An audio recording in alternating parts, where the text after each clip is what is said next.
Welcome to the Atlanta Men's Workshop speaker and workshop recordings. Atlanta Men's Workshop is held every spring and fall at the Rock Eagle 4-H campus in Eatonton, Georgia. That's just about an hour east of Atlanta, Georgia. Please visit our website at atlantamensworkshop.com or see the link below to find dates and details to join us. Partial scholarships are available to those in need. We hope you enjoy this presentation, and we hope you will come join us at the Rock. Until then, we shall be with you in the fellowship of the Spirit, and you will surely meet some of us as you trudge the road of happy destiny. May God bless you and keep you until then.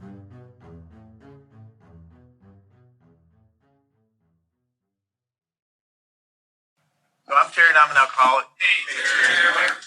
This is Mike. I'll let him tell you he's an alcoholic. But anyway, we're glad to be here tonight and honored to be coming up with a little topic called saying I'm sorry is not an amends. That's kind of the topic. That's kind of what we're going to share a little bit about. Of course, that tends to be steps 8 and 9. And I just want to read a couple of things, share a little of my experience, and then I'm going to let Mike have it. And he'll do also, then we'll open it up. We've got a pretty good crowd, so I want to give you guys plenty of time to talk about whatever you want to talk about and ask questions and share a little bit of your experience, strength, and hope. Because if you're like me, at some point early in my recovery, I have said, I am so sorry. Or even before I got sober, I said, I'm sorry. And it didn't mean nothing. I mean, it's like I was told I was sorry. Yeah, I know you're sorry, you know? So, and that's kind of the whole topic here, that we need to do a little bit more than just say we're sorry. So, I like the part in the big book when it gets into step 8, and I'll read this because I just want to share it. It says, the alcoholic is like a tornado, roaring his way through the lives of others. Hearts are broken, sweet relationships are dead, affections have been uprooted, selfish and inconsiderate habits have kept the home in turmoil.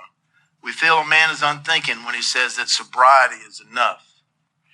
He is like the farmer who came up out of his cyclone cellar to find his home ruined. To his wife he remarked, "Don't see anything the matter here, Ma. Ain't it grand the wind stopped blowing?"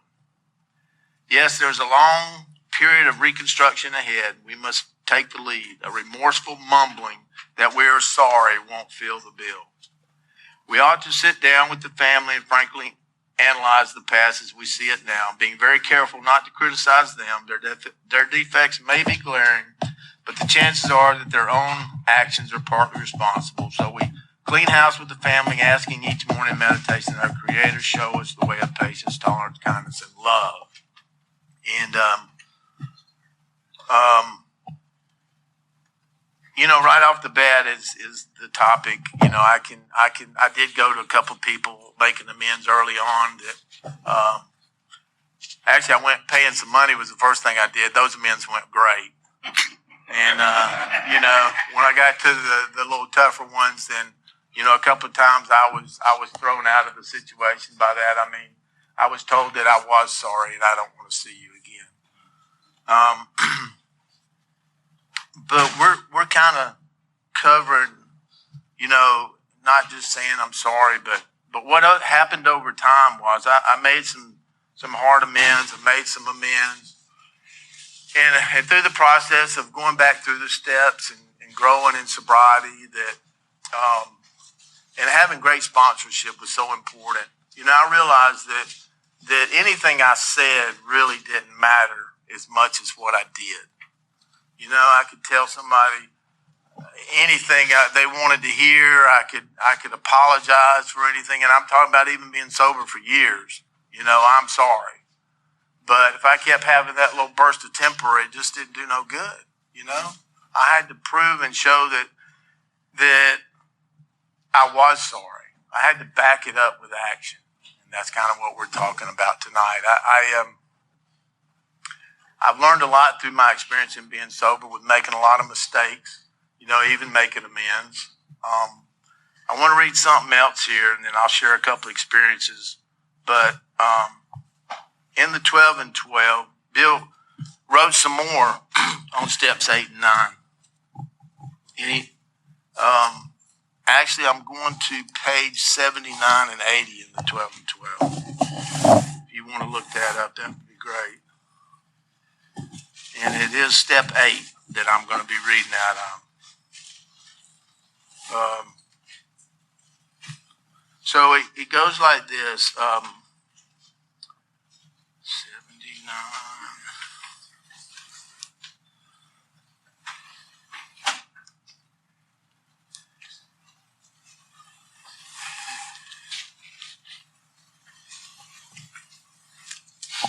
So I think what I was good. So this, though in some cases we cannot make restitution at all, and in some cases action ought to be deferred, we should nevertheless make an accurate and really exhaustive survey of the past life as it has affected other people. In many instances, we find that though our harm done others has not been great, the emotional harm we have done ourselves has been very deep, sometimes quite forgotten. Damaging emotional conflicts persist below the level of consciousness. At the time of these occurrences, they may actually have given our emotions violent twists, which have since discolored our personalities and altered our lives for the worse.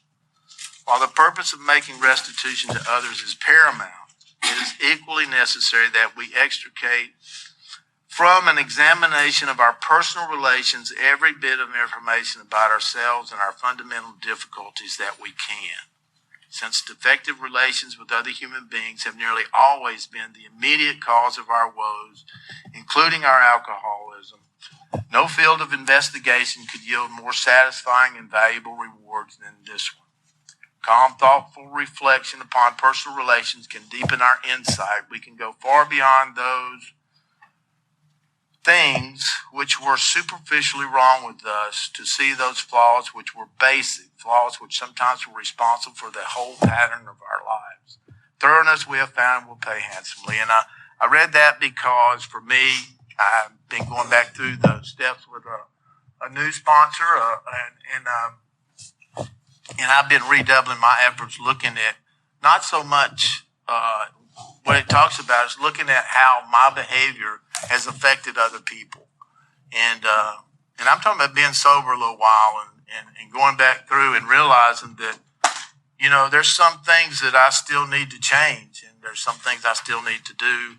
And I'm seeing this, you know, I'm seeing this in doing some more writing on how my behavior has affected other people. And I've never really paid attention to that. Yeah, I want to make amends when it's obvious, you know, I've hurt somebody, or I've yelled at somebody, or lost my temper, or, you know, you can't really apologize to somebody flipping them off in traffic, but, you know, I can quit doing that, right? So anyway, it just showed me that there's still some things that are the way I am, and there's still some work to do, and there's still some changes to be made. So this has been a really great revelation of me seeing some more things that I need to work on, and I need to see how just a smile for somebody affects somebody else. You know, just saying hello to somebody instead of, you know, just grumbling and being a dick. I mean, being, you know, grumpy. It affects the people around you, and especially the people that you care about, whether it's kids or mom and dad or whoever. And that's where I get back to the, you know, just the mumbling is not going to do. You know, I got sober to be happy, joyous, and free. And some of the things that hold me back today are some of the things that I don't realize until I pay attention and do some work, that I'm still some of the guy I used to be. You know, everything I do affects somebody else. So anyway, a couple of things that I've done in recovery that have gave me some big lessons is, number one, I sponsored guys when I got early in the program. And I say a sponsor, guys. I got into doing 12-step work with some good sponsors, and they had me sponsor guys. And I really took hostages for a long time, and then I learned how to sponsor. But I'd go to my sponsor, and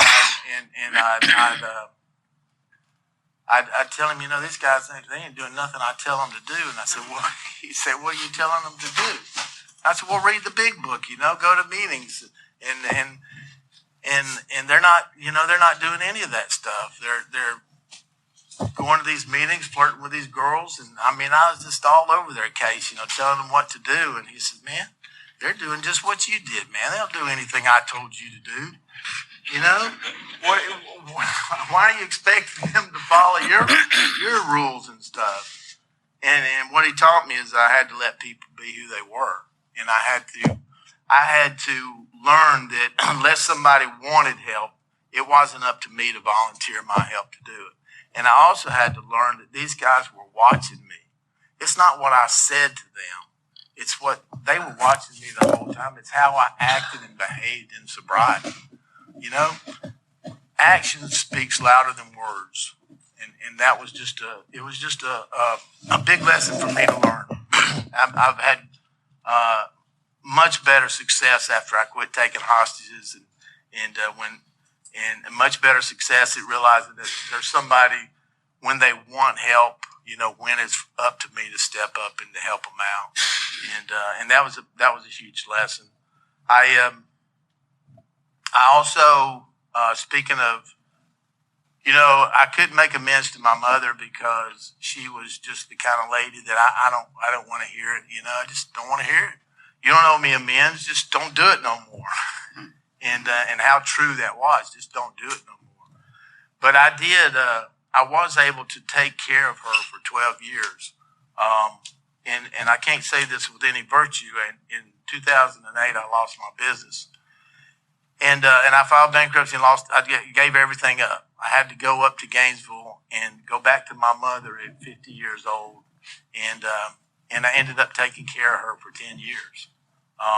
And the whole time I can never forget driving up there, how I was cussing my higher power in my car, driving up to Gainesville from Atlanta, saying I didn't get sober for this shit. I just did not get sober. This is the worst day of my life. I was just whining, just on.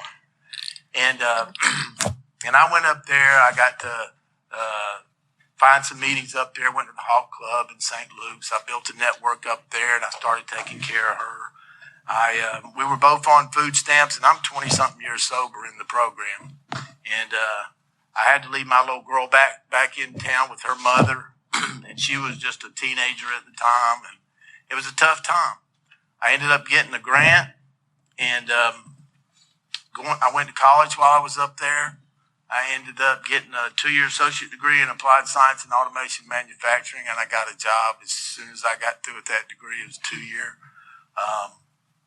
And I ended up taking care of my mother till the day she died. And she passed away up there, and then I was able to take care of all that. I was the one that found her dead, and I'll never forget that day. It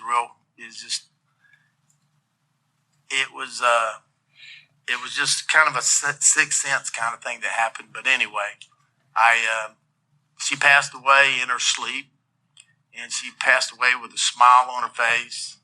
And I was the one that had to, go there and check the pulse. And I'm the one that had to call everybody. And I'm just not the kind of person that does that kind of stuff. But I'm sharing that because there was a reason that I had to drive up there that day and go back home to my mom.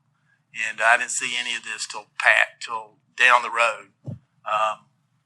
And after that, after all that, I ended up moving back to Atlanta and bought a house, and I got my daughter to move in and got her through college. Anyway, nothing but good things have happened since then. So it was not actually the worst day of my life. Just like when I got sober, it was not the worst day of my life. I didn't know what anybody did if you didn't drink and do dope. But obviously I found a life after alcohol.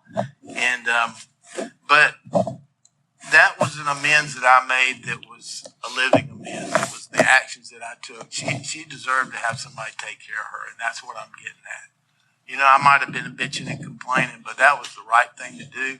And I am the only one in the family doesn't have any regrets about taking care of her, because I have 3 brothers and a sister, and they all came up to me afterwards asking what she was like and stuff. And it really hit me like I'm the one that got to take care of and get to know this lady. She was a great lady. She was a private duty nurse for 30, 40 years, and she had in her time of growing up, she was a woman of you know, independence, and started a women's club in a man's world. You know, she was a pretty neat lady, and so. You know, I wanted to tell all my family, well, y'all should have took care of her instead of me. But I didn't do any of that either, you know. But my point is I took the action. I have no regrets, you know, when she's passed away, like they got regrets. Because I know I did my part to make restitution to that woman who took care of me for many, many years, when I wouldn't give her grocery money, when I wouldn't pay her no rent money, when I just mooched off of her. When I disappeared for 4 or 5 days in a row, she didn't know where I was at. And that's kind of what I'm getting at. You know, the actions that I took made up for all that I could make up for than just giving her an I'm sorry or making amends that way. And that's kind of what we're talking about. And that's one of my many examples of this program, and realizing that you know, even raising my little girl, I'm so glad of sponsorship, because I learned so much from sponsoring guys on what not to do, that I could take that into raising this little girl. I was a single parent dad raising this girl till she was 12 is when I left, 12 or 13 or 14, something like that. And believe me, many times I wanted to tell her what to do. And I had some good men tell me, just be a dad, you know, you don't want to break that communication up. So the more I got away from telling her what to do, the more she came closer to me. And I'll never forget, one day she was sitting there talking to me. She said, now listen, I want to talk to you, but you don't say nothing. And I'm like, God dang, this girl's pretty smart, man. But anyway, that's just what I did. And I tell you what, that's paid handsomely for the rest of our relationship. She's 30 years old. She's never seen me do any dope or do any drugs, and she loves her daddy. And I know we're different, but she would talk to me about anything. And I think that's you know, that's the best I could do as a parent and a dad. And it was because I learned to be there for somebody when they want help. I know my actions speak louder than words. You know, saying this, I'm sorry. I mean, I must have yelled at this little girl a bunch of times in sobriety. I think I created more wreckage in sobriety than I did out there drinking. Because, buddy, you take that alcohol and drugs away from me, and I was a maniac. I was angry and scared.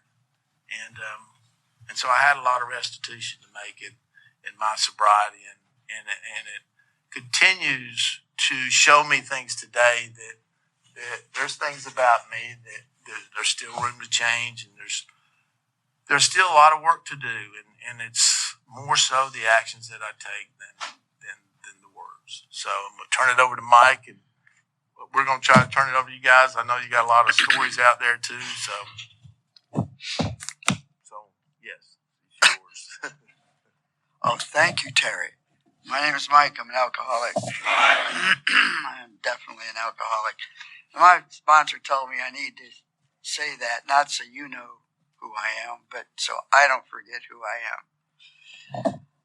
Okay, well, I like the big book, but I really, when I want to study, I dig into the 12 and 12. That breaks it down into something I can understand. Back up a little from what Terry was saying. At the very beginning of Step 8, it says Steps 8 and 9 are concerned with personal relations. First, we take a look backward and try to discover where we have been at fault. Next, we make a vigorous attempt to repair the damage we've done. And third, having thus cleaned away the wreckage of the past, we consider how, with our newfound knowledge of ourselves, we may develop the best possible relations with every human being we know. This is a very large order. It's a task which we may perform with increasing skill, but never really finish. So, but see, I'm an alcoholic. I'm always looking for the easy way out. So does that mean that the hard ones I can put in that category, never really finish? Does that give me an out? No. I can tell you from my personal experience that when it comes time to make amends, if I have the opportunity, I should take it, because there was a time that I did not take that opportunity. And I got another chance to make those amends, but it was a lot more difficult. A lot more difficult. God made it that way on purpose. There was a speaker by the name of Bob Earl back in the 80s, and he said, one of the things that he said that I remember is he said that the best things in life that have ever happened to him in sobriety came out of what he perceived at that moment to be the worst thing that ever happened to him. And it says in our literature that the worst stuff about me turns out to be my greatest gift to help others, But I have to be willing to look at myself. Simple things like old behavior is not old behavior if I'm still doing it. It really is that simple. And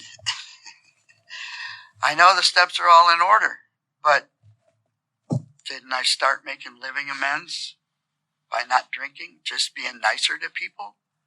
And it says many places in our literature, including in 8 and 9, we're bad at relationships, inherently bad at relationships.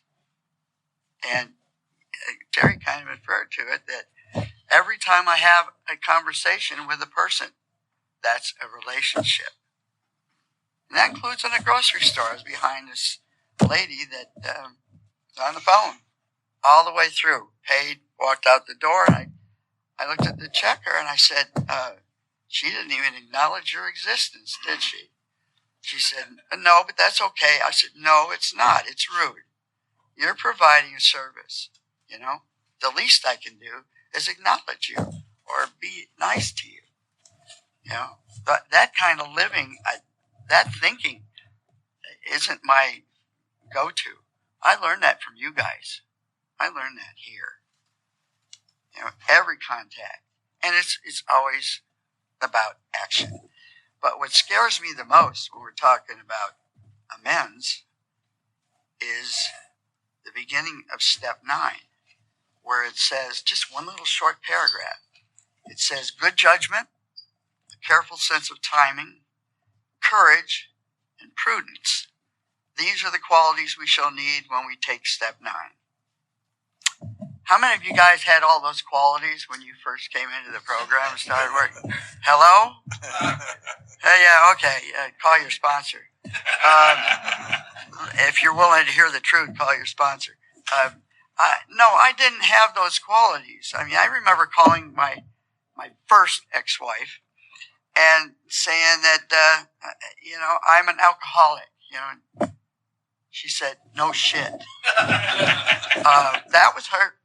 And she was not a cussing type of woman, but that's what she said. No shit. Well, I'm glad you found some help. Thank you. Please don't call me ever again. What I forgot was talking to my sponsor about what I intended to do first. I didn't have any of these qualities, so I didn't even think about using those qualities, and it didn't work that well.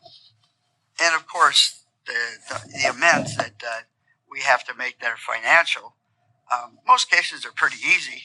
But then again, I'm an alcoholic. I want an out, right? Because it says in our literature, you don't want to go to your company and say, I stole a lot from you. Then you lose your job and, you lose your house, and that affects the family. So does that give me an excuse to never do it? There's other ways. See, if I talk to my sponsor, he might come up with an idea like anonymously send them a check every month. You know, figure out what you think you owe them and send them a check or some anonymous amount of money, you know, without your name on it. You know, there's ways. There's ways. There's always ways. And one of the things I'm not proud of is when I was living out on the left coast, which is where, and this is early in sobriety, so that's my excuse and I'm sticking to it. All I had was a motorcycle, and I was coming home one night. I was lit up, and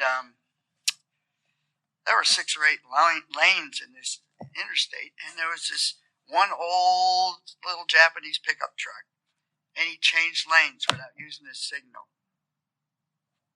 And I attacked him with my motorcycle, you know.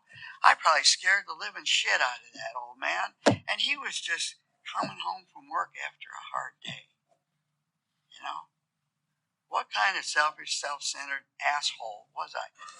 I was. So I asked my sponsor, I don't know that guy. How in the hell would I ever find him? Sponsors. Very important. He said, just be nice to old people. It really can be that simple, you know? You've all heard about writing letters, things like that, you know? Sharing them with your sponsor. You don't necessarily have to mail them. Just write this stuff down. Write it down. It's all about being willing to look at our part in it. That's why they call it 8 and 9. That's the end of it, but that's the house cleaning steps, right? 4 through 9.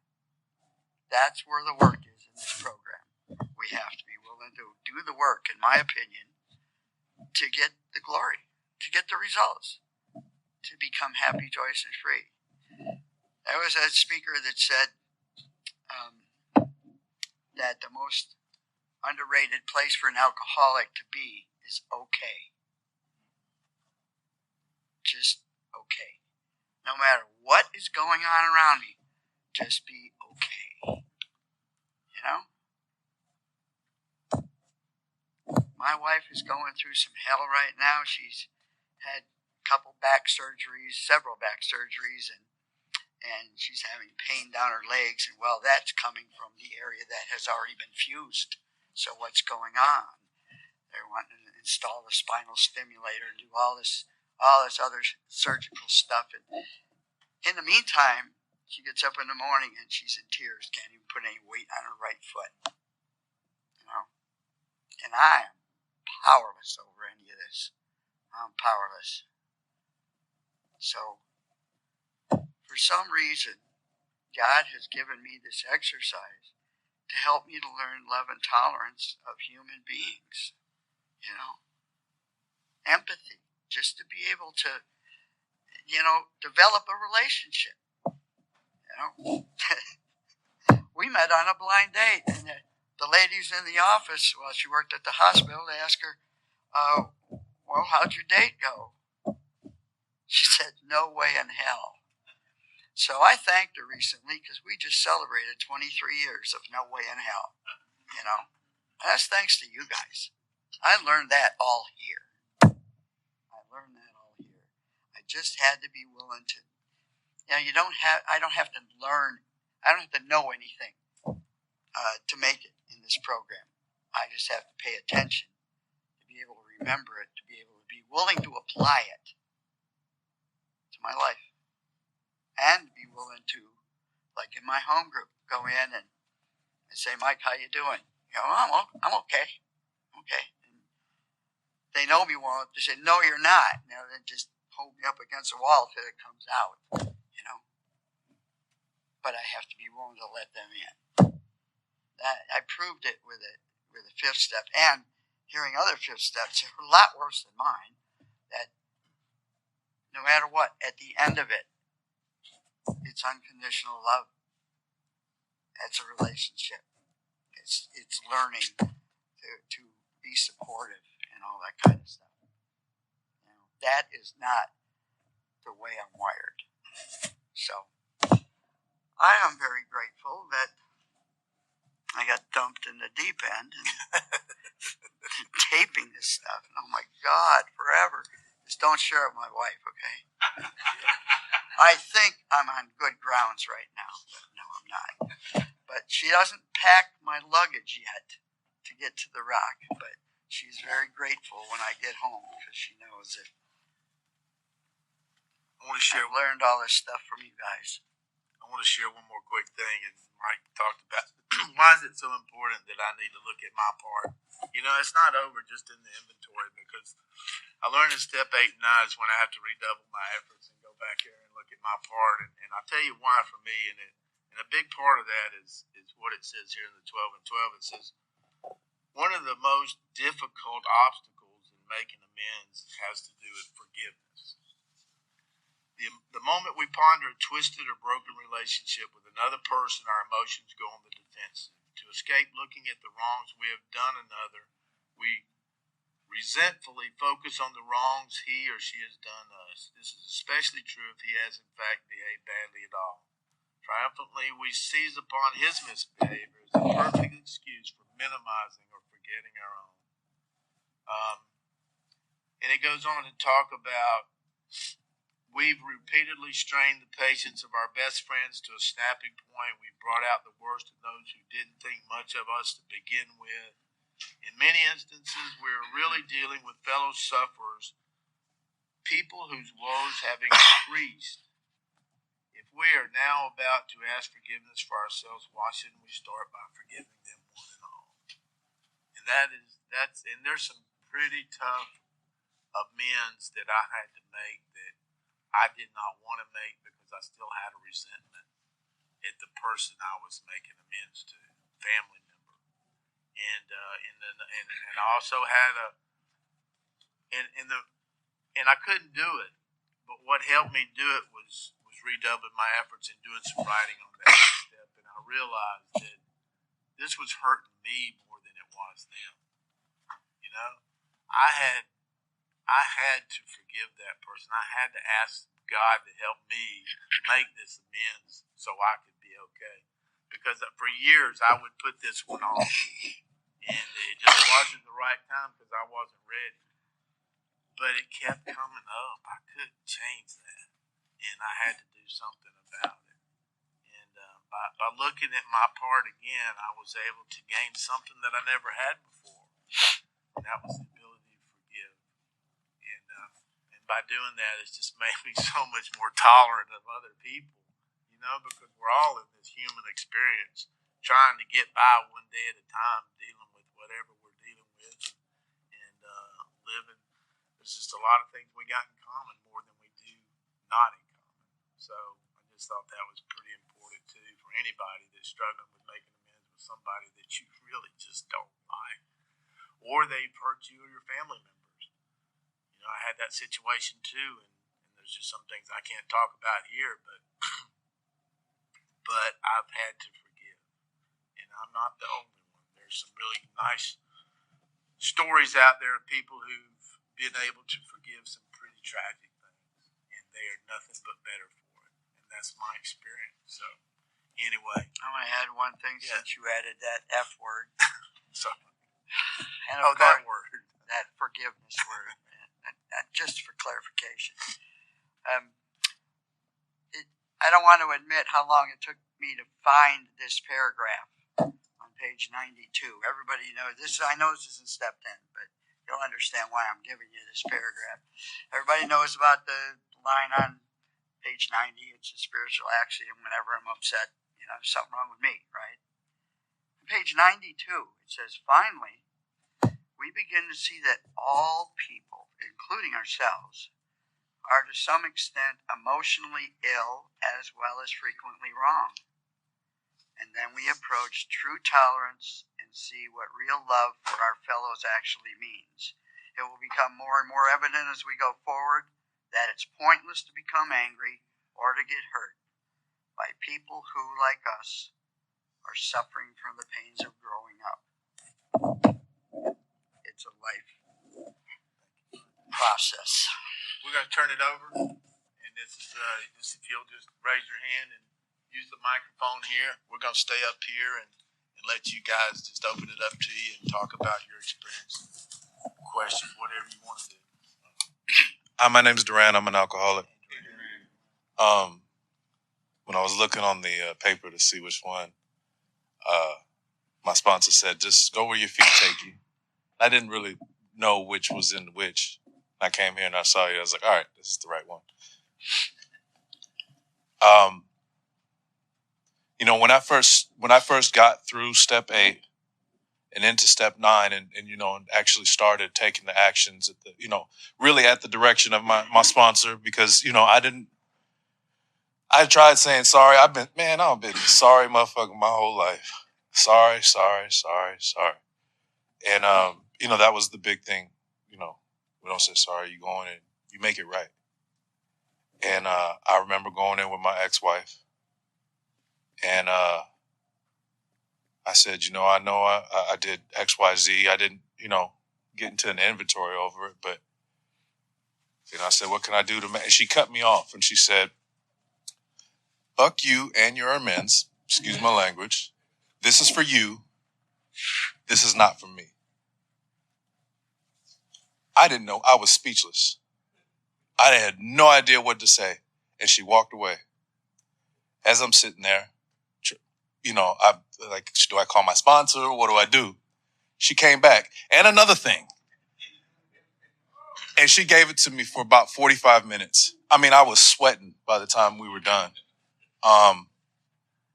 And I don't know what it is about women, at least in my case, where,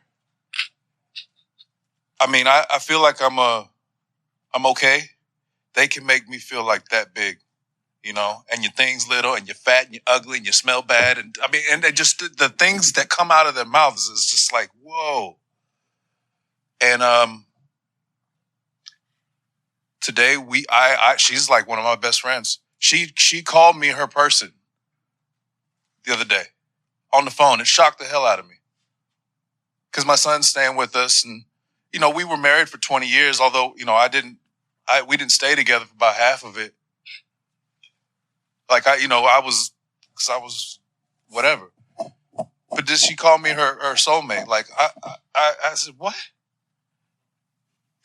Like she's one of the coolest people I know. Smart, definitely one of the smartest. And it's an amazing thing, this program. And I have to touch on one bit because what you talked about with forgiveness, and I apologize if I'm going long, is I suffered some abuse at the hands of my father growing up, the person that's supposed to keep you safe and whatnot. And, that was my big step 4 bit, was that specific resentment. And and my grand sponsor was like, what, what's your part in it? What's your part in it? Like I was a kid. What was my part? I had no part in it. I had no control over this. No, man. My part in it was the fact that I held on to that shit for 40 something years. I used that as an excuse to harm myself. And it wasn't until I could get to a point where I forgave him. In the same way that the amends is for me, not for her, forgiveness is for me. I'm not letting him off the hook so much as I am cleaning house, like you said. And hell, I have to keep him at arm's length, but we talk and it's civil, we can talk and I love you and I love you too. And, things are cool. And this is what's the best part of it though, is I'm only 7 years in. And everybody I've talked to says it gets better and better as long as I'm doing the work. So, yeah. Thanks for letting me share. Thank you. Appreciate you. My name's Matt, and I'm an alcoholic. I was going to talk about something, but something else kind of struck my heart. When I used to deal with people on the phone, creditors or insurance people or whatever it was, and I wouldn't get my way, I used to be a real piece of work. You know what I mean? I used to be a real asshole on the phone, demanding my way, degrading the person on the phone. We're talking about living amends. Today when I have to call and talk to somebody, over the phone like that, I try to make sure that I'm the best phone call that they had all day, because, we're talking about that living amends. Like how do you repay that guy on the freeway, right? How do I repay those people over the phone that I was just such a jerk to all these years? And I was talking to this lady on the phone about a month or two ago. I said, look, I'm in Alcoholics Anonymous. I have to make an amends to people. That's kind of part of the program. But there's a lot of people that I was a real jerk to over the phone that I can't make an amends to. And I said, so I want to make an amends to you today for that person that you've had to deal with on the phone that was a real jerk to you, that's going to go through the same changes that I've gone through and change their life, and they won't be able to make that amends to you. So I want to make that amends for them and let you know that I'm really sorry, and that's what it's about, right? Like I can't go back. There's so many people that they're either not alive, right? I don't know their names, and and I can't. There's nothing that I can do other than do my best and be the best person that I can be, and be super polite to that lady at the checkout line. I used to be a real jerk everywhere I was. I was just a dick to everybody, and this is my opportunity to give something back and make somebody's day, make them feel good and just smile at them, and hold the door open. I used to hold the door open for people, and if they didn't say thank you, I'd just say, you're welcome. Right. Now somebody doesn't say thank you, it's all good. I'm not doing it for that instant gratification. I'm not doing it for an attaboy. I'm not doing it for an applause. I'm just doing it because it's the right thing to do, and that's what it's about. We do the next right thing because it's the right thing to do. That's all I got. Thank you. Thank you. Appreciate your story.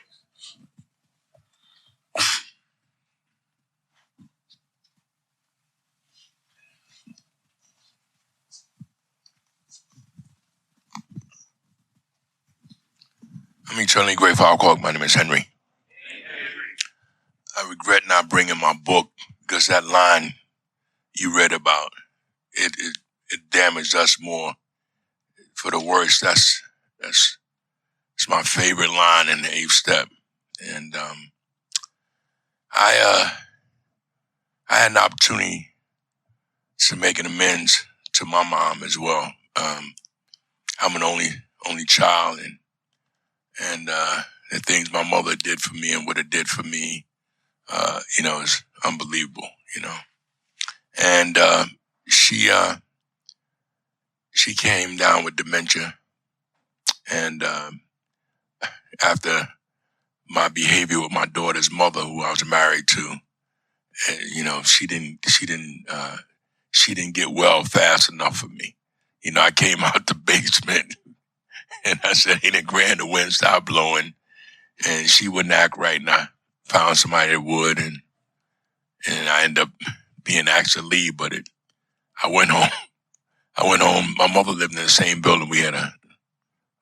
She helped us get in the building, a nice building on 5th Avenue, right across from Central Park, beautiful building. So she still got the apartment. So that's part of my amends to her. But I moved in with my mom, and she, had dementia, and I was able to be there for her, and I was sharing with the guy that shared the night that I was able to see that she died in her bed. I advocated for her to get 24/7. We're going back 30 years. You can't get that kind of care today. You do good to get 4 or 5 hours a day if you can get that. But I advocated for her every time she went in the hospital. I wouldn't sign out. You couldn't make me put her in a nursing home. And they gave her more hours, more care. And then finally they gave her 24 hours. And I was able to be there. And God bless her with good home attendants, And so I got to making a living amends, And for my dad, who he died of, eventually he went blind and he passed away. But I was able to be there for him and spend time with him when he was in a nursing home, because we couldn't, there was no place for him at the time. And I got to cut his hair and, shave him, and he'd listen to the game on Sundays. So I have no regrets. Like you said, I got no regrets because of AA. I didn't go to stand over crying and bawling. I cried so many days watching this woman who got in the post office 49 years. She was 49 years old, and she got in the post office back when you had the box mail, and she learned the zip codes. I would do my lesson, she'd do her lesson, and to watch this woman just dissolve before my eyes is very painful. And so I've been able to, in ways in the program and other people, other men, be there for them and do the same thing we do here, but in a different way, you know. Because Alcoholics Anonymous, they gave a mother a son, you know, and I'm eternally grateful for that. Thanks.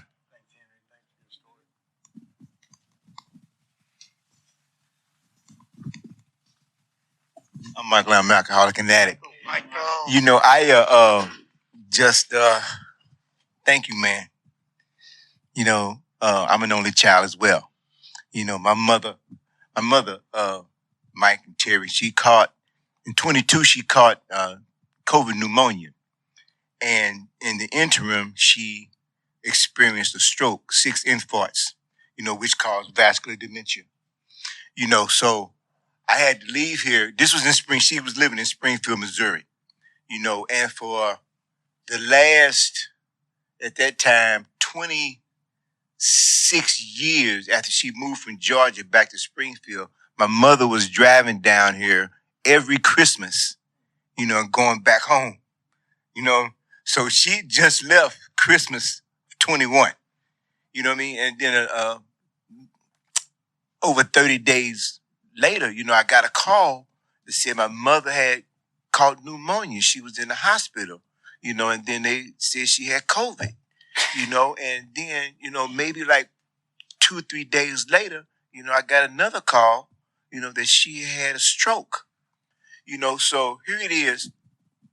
My mom is there, you know, she's going through this medical debacle, you know, so I had to leave here in March and had to go up and had to just settle her affairs. You know, she had a nice 3-bedroom house, you know, and she had been an occupational therapist for 40 years, you know. So I had to go up, you know, and you know, I felt like Christopher Columbus on his maiden voyage, you know, because I didn't know anything about, you know, closing and real estate issues, anything like that, you know. But thank God for the people, you know, that in her network that just surrounded me and helped me navigate through all of this.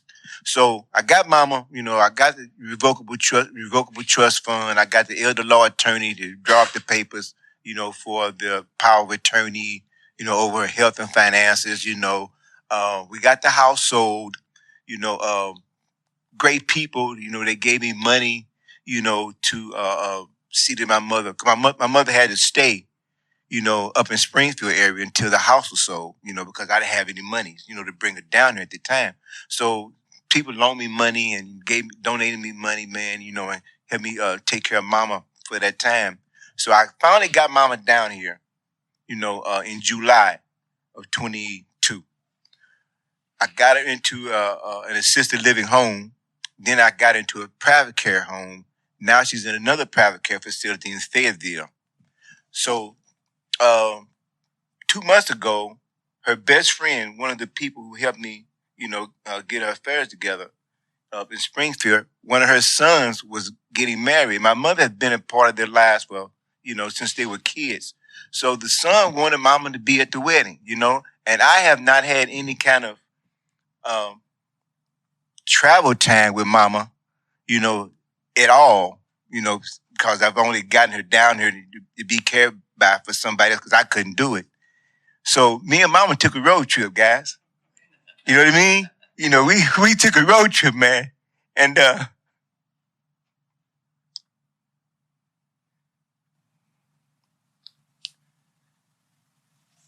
it was the most endearing, loving, painless, seamless mother and son time that I've ever experienced. And if it wasn't for Alcoholics Anonymous, then I never could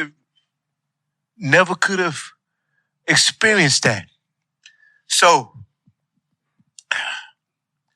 talking about the elephant in the middle of the room. You know, we talking about forgiveness. You know, my mother has always been single. You know, she never had a husband, never had a real steady boyfriend. So, you know, we talking about the 50s, the 60s, and the 70s, you know, when, you know, my mother was who my mother was. You know what I mean? So I saw a lot of stuff that my mother did. And, you know, being the role model that she was to me, I mimicked her, you know, with the different women that I had, you know, and she had the different men, you know, this is what I was exposed to. So, you know, there was some unforgiveness there that I really didn't know about, and really hadn't touched base. So when I did my first 4-step back in 94 and did my second one in 2000, there was some things that, you know, I had resentments. You know what I mean? You know, I was a young athlete, you know, and my mother never attended any of my events. And, you know, and these men that she had, you know, in her life, as she told me, you know, that she was very selfish, you know, with these men and not, you know, not having quote unquote a father figure for me because my father wasn't never in my life, you know, and she felt bad behind that. But we had a talk, guys.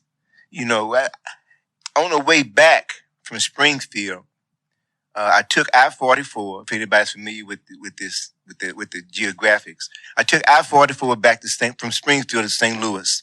You know, I saw one of my daughters in St. Louis. That's where I'm from, and I took I-55 back coming down the southern route. You know, come through Arkansas, Tennessee, Mississippi, you know, Alabama. So we was on the road together for 20 hours. 20 hours. So I had the most intimate time talking with my mother, you know, and we talked about the elephant in the room, man, you know, the forgiveness, you know, and she told me, she said, you know what, son, I never knew that you loved me this much. You know, I had never had that before. You know, I'd never heard that, you know, before, you know, in her dementia, in her state. You know, the love of God, man, you just overrode all of that, you know, and just closed a big gap in our relationship. You know, so you talked about the best friend now. You know, I got, my mom's my girl. You know, that's my girl, man. You know, there's nothing I wouldn't do. And you know, and if she could, if she was able to, you know, it wouldn't be anything that she wouldn't do for me. And I just remember the good times and the bad times in my upbringing. You know, but, you know, all that's over with, man. The bad times and stuff is gone, man. I've forgiven her for all of that. And I told her that. You know, she said, son, thank you. Thank you. Thank you. Because, you know, I was a very selfish woman. You know, I didn't look out after you. And, man, I just, you know, I had to pull over, man. You know, and we just hugged and cried, you know, on the side of I-55, man. I think we was in Mississippi, but I mean, we was was going into Memphis, you know, and we just cried, man. You know, the forgiveness module, the men's is very, very important because I don't know how much damage it would have, how much more damage it would have caused me. You know, I thank God I wasn't thinking about drinking or using, but I don't know how much more emotional damage. I think that's one of the components that was, you know, that's overlooked. It's the emotional sobriety talks about it, you know, in the big book. How important is it really? How important is it to your emotional sobriety? You know, when you're taking these steps. So when you talk about 8 and 9 as you finishing, you know, you're finishing up from 4. You know, this is the acid test. These are the things that really allows you to be that man, you know, or that woman, you know, that God has called you to be, man. But I'm just really glad that, you know, we talking about this tonight, man. You know, that amends is very important, you know. But me and Mama, we cool now. We like 98 plus 2. You know what I mean? You know, and yeah, man, I'm just glad that happened. You know, I didn't know what was going to happen, but I knew that I had to do it. I had to take Mama to Springfield, and out of that, God just, you know, grew another flower, you know, in my relationship. That's all. Thanks. Thanks, Michael.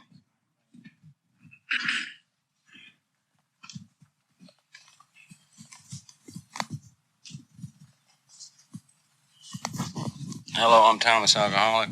Thomas. And, you know, I have I've been sober from alcoholics and drugs for a long, long time. And, I made a lot of mistakes. When it came to 8 and 9, I did a really good 4-step back in like 1982. And I did, I got up, I get to 6 and 7, then I just kind of tail off. I never really did that good with the amends. It was just, I don't know if it was ego or whatever, just really hard for me. And, and I was able to stay, absent from alcohol and drugs all that time. Some other character defects, raised their ugly head and caused me a lot of problems. And in my second marriage, since I've been sober, it's all kind of come to a head here. And I have recommitted myself to the program. I have a new sponsor. I just completed my 4th and 5th, and I'm starting on the 6th step again, and so this is a really good one for me to be sitting in here. And, hell, I've been around recovery for a long time, And, anyways, I'm just very hopeful. And, somebody said something about being happy, joyous, and free. And it just was like, everything for me right now is pretty messed up. Like, my wife moved out of the bedroom, and then she told me, I'm coming back in the bedroom and you're freaking moving out of it. So I've been sleeping in the bed. It's a long story. I don't want to get into the whole thing, but I completely screwed my marriage completely up. And now I'm kind of starting from the bottom up. And, coming to this thing this weekend, and all the work I'm getting in with my sponsor, and I'm doing like 90 and 90, and I'm doing a ton. And being here this weekend and hearing all these people say all these things, I know that it's worth it for me to go through it again and do it. Cause,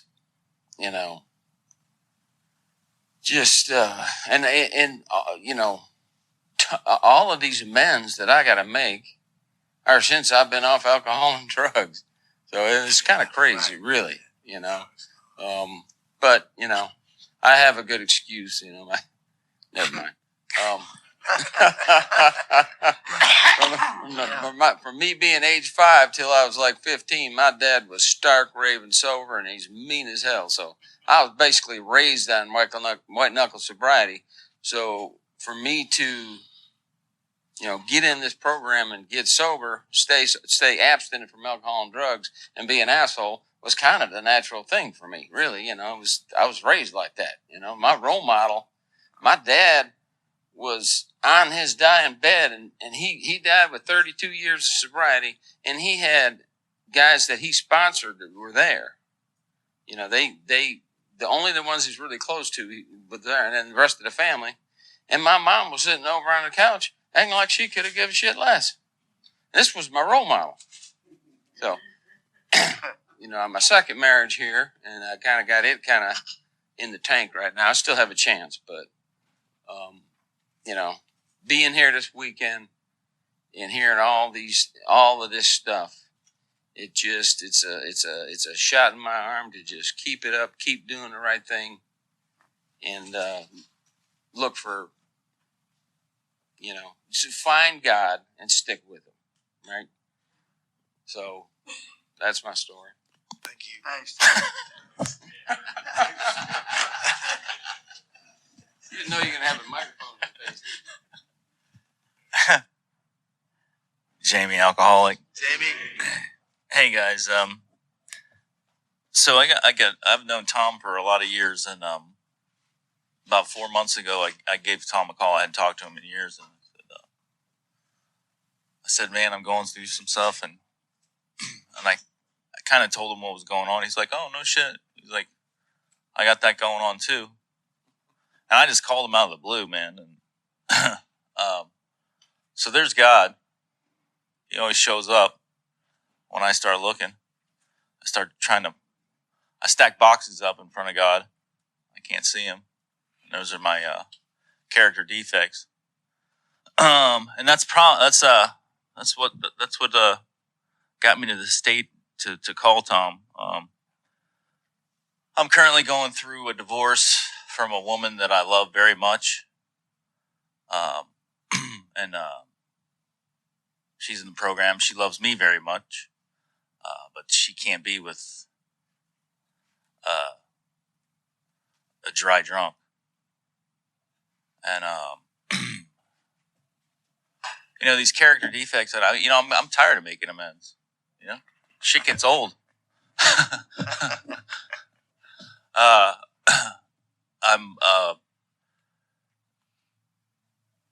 was talking to Tom, and I was like, man, I don't even know how. I picked up my chip for 16 years tonight, and I don't know how to make an amends to this woman. Like, I don't, she's done. And what do I do? Which is crazy, man, because I've sponsored guys. I know how to tell people to make an amends. I know, I got to set the wrong right. And so that the amends is showing up here at the Rock. The amends is getting on my knees every morning and asking God, just take away a little bit more of me. And at night, God, please let you be the first thing I think of in the morning.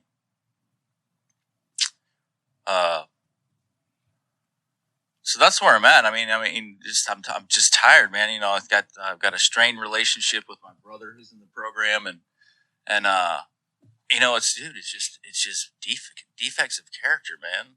And what am I going to go to this kid again? Or not kid? He's ultimately 48 now. He's always a kid in my head. What am I going to say? Sorry again? Just stop doing it. Just stop doing it. And I can't. If I could have stopped being an asshole, I would have done it a long time ago. Because, like I said, I'm tired of the pain. And the only thing that can do it, the only thing to take this pain away is God. Because the only thing that took the pain away before was drugs and alcohol. And that's always an option. Or I could take a bullet. That's an option. Or I could just do this. I could see God. Why is that such a difficult? You look at sponsees and you're like, why is this a difficult choice? Get God or go on to the bitter end. I'm 16 years so sober. Why is this a difficult choice? So my life is like I was talking the other day. It's like just a big shit sandwich right now, and that's okay because I've been in AA long enough to know when it all goes down, what to do. This is my only solution, and I see God working in my life. That's and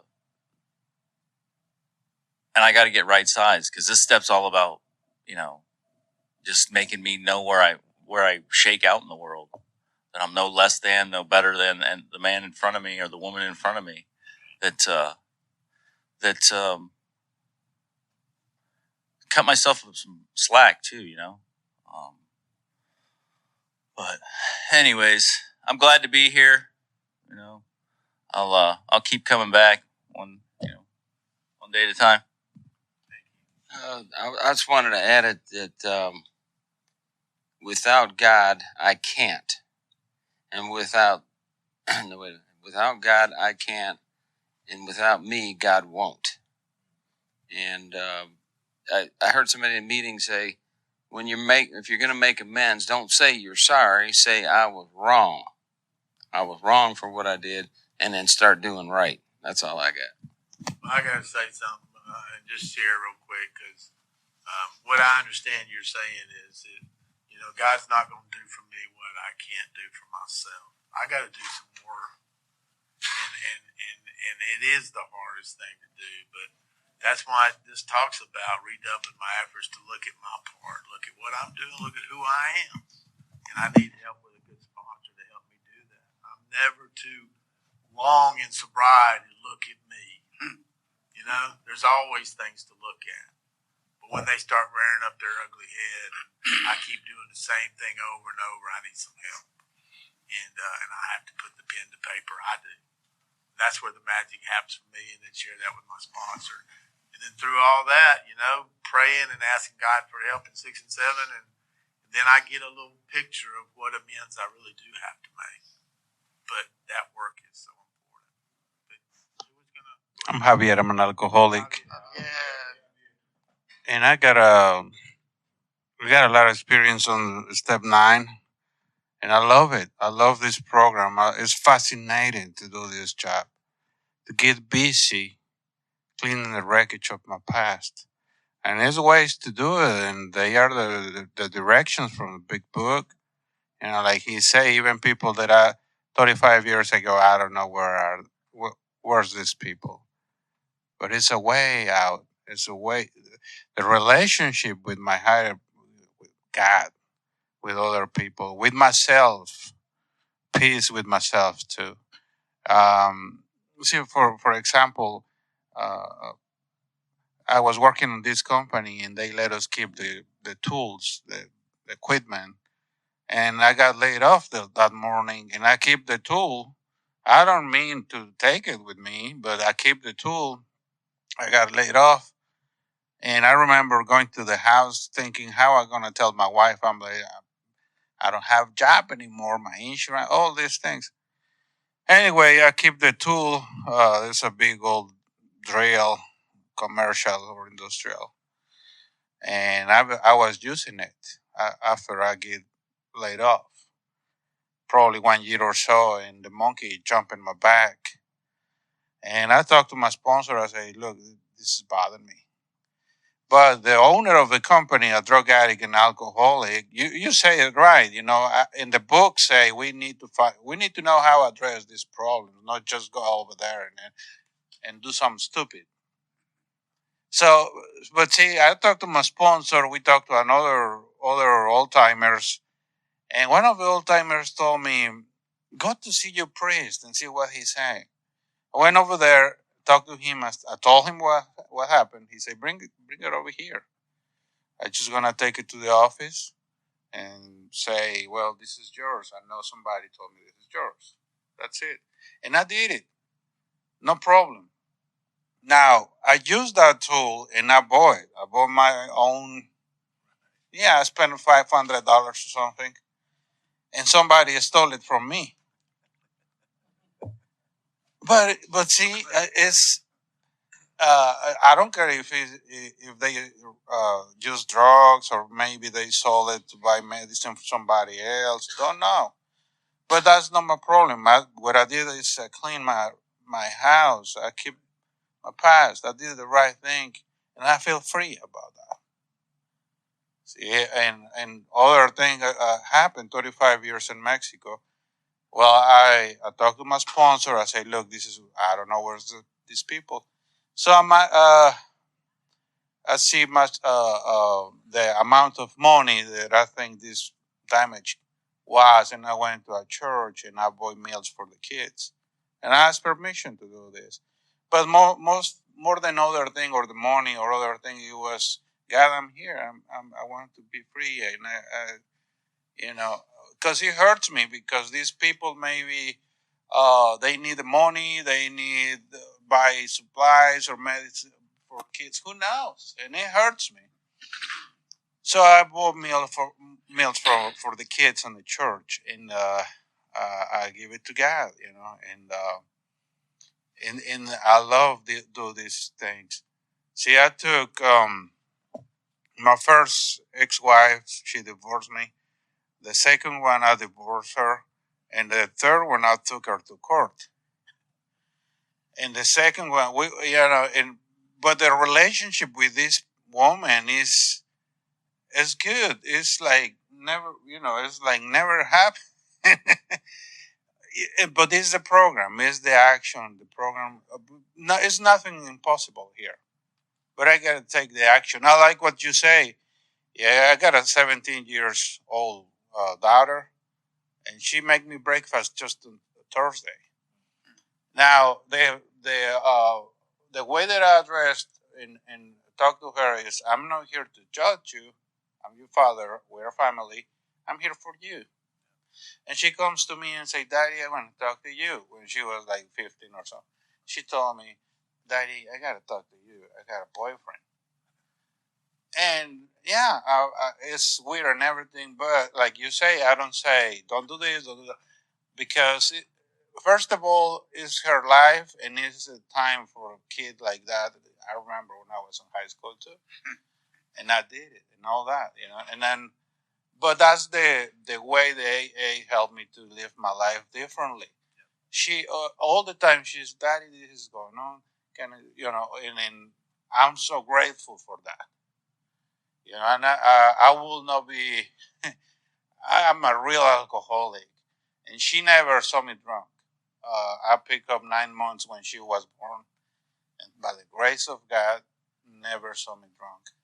And if you will, this is, you call it living amends or good living, either ways, doing the right thing, the things that I learned over here, practice them in a regular basis out there. But it doesn't matter. Today, I'm willing to do amends and not just say sorry, but do amends, do the right thing, get it straight. And I love it. The result, the feeling, the freedom, the happiness, the joys. It's a process, And one other thing is, if I do this job, I get the promises, because the promises are right after step 9. Now, my sponsor is not telling me, do it, you got to do it. I'm like, well, I got to do this job. I do this job. I want to not just be dry, but go anywhere. The owner of that company talked to me, and then, like nothing, and nothing happened. And I don't hide nothing. That's a freedom. I can go anywhere I want. It's beautiful. Before, oh shit, look, this man is over here. Somebody told me one day, do you remember me? I'm like, oh shit. And he told me, yeah, we was there, and we was drinking, and it was violence and stuff. But thank God that's sober. And thank you for the topic. I enjoy it. I really enjoy being here. Me too, Javier. All right. So how much time we got? We good? So I know Chris wanted to share. And we got to close it up at some point, but I don't mind sticking around. Hey, everybody. My name's Chris, alcoholic. Real quick, my story began in 2014. I got into this program, got sober, thought the 9th step promises when they say you'll be amazed when you're halfway through. Well, shit, step 6 is halfway through. So I was amazed at that point. And I was so amazed that I just stopped working. Everything, stopped doing it. It evaporated. The program evaporated, and I went opposite directions. My life changed, and I was dry for about 2 years. I was miserable. I knew at that point that I had to either go back to my old life, the drinking and drugging, or get back in the program. And I chose drinking and drugging for about 2.5 more years until everything was gone. And when I came out of my stupor and got some medical help and figured out what was going on, I found out that I'd lost a 32-year career. I'd lost contact with my family. I go back and look at pictures. My 50th birthday, all of a sudden, all these people just disappeared. I had no idea. I looked at the pictures and they were gone. Haven't talked to my daughters in 5 years. Lost my entire 401k, was cashed in and it was gone. I'm now living in my parents' basement, 52 years old, and then living in an apartment, a room above my ex-wife's house that she's renting. God has given me something that is unbelievable in it.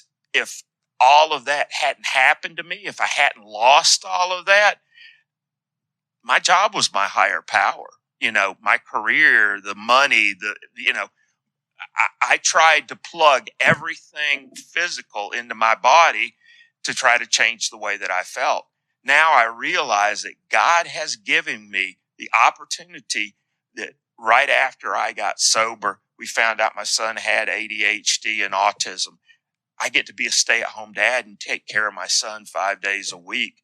And that's in Roswell. Then I come back to Gainesville. I stay the weekend with my parents. My dad was diagnosed with Alzheimer's, and it's rough on my mom, you know, being there with him. And I get an opportunity to come back and do that. And I've been sober for little over 3 years, and it has been the most amazing, rewarding time of my life. My life has completely changed. And my mom said to me the other day, she said, "You know what, Chris? I've always loved you, but we didn't like you when you were out there doing what you were doing." She said, "Now we like you and we love you." And that's amazing. It wasn't me that did it. It was God that did it. Because I would have done something different, you know? And now, since I've learned that, I just give everything to God. And, you know, He's taken my will in my life. And it may sound crazy because I never dreamed that this would happen before. But my life is so much better. You know, I've been reborn. I've been given another opportunity at life. A lot of people haven't gotten that gift. And, you know, I'm so thankful for this program. I'm so thankful that I was able to, or I've been given the opportunity to make a living amends, to be a different person and stay with my parents, you know, through the end, and then stay with my son. He's 14 in these formative years and help him be a dad. He's my adopted son, and just really love him and nurture him. I know I'm going on, but the program saved my life. So thank you. Thank you. Guys, we're going to end it up here, and I'm going to let Mike say something here, but thank you so much for your stories. And, you know, if anybody needs to talk after this thing, you can definitely call on me or Mike and grab us, and we'll sit down and talk. But I just want to, you know, I've emphasized relationships, and, you know, they're one day at a time, just like sobriety, you know, whether it's work relationship or loving relationship or parent-child, whatever. But all the material stuff that I've focused on in my life, everything, none of that is going to matter at the end. It's all I'm going to have is relationships. So I try to ask myself once in a while, who's going to be changing your diapers? I'll leave it at that. Thank you. y'all want to circle up, we'll close this meeting out like we do every meeting. There's also a T-shirt up here that says giveaway, so somebody's welcome to it if you want it. 2XL. I have no idea. 2XL.